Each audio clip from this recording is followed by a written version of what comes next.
They submerge me in this ice water, and I'm screaming and yelling and trying to get away from what they were doing, but I couldn't get away from them. They take me out of the ice water and put me in another tub that was full of really hot water. And so the shock to my system again with the heat was just intense, and I'm screaming and yelling and trying to get away.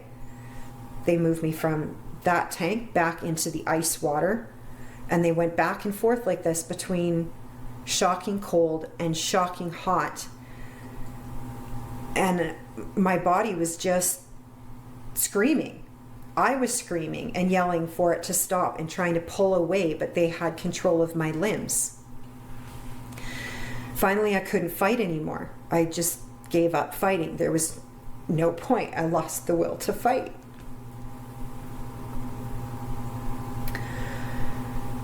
I don't even know how to explain what happens. You just go limp. You just lose your will after a while because you have no choice. They're going to do to you what they're going to do to you, and you just give up. It's like, I guess, when you're breaking a horse or you're breaking an animal in to be domesticated. It felt like they were taking me from wild animal into just limp ragdoll. Breaking the psyche of the person, to install programming, to fracture the mind pattern, is to make you uncomfortable. Because when you're, first you're cold, then you're hot, then you're cold, and the mind doesn't know what to expect, and after a while it fractures. You would get to a point where you just didn't even care anymore because you couldn't even feel the pain anymore. I think that was a form of dissociation. And that's what they wanted. They wanted you to dissociate, fracture the mind. That's how the programming begins. I did see a couple of their sessions.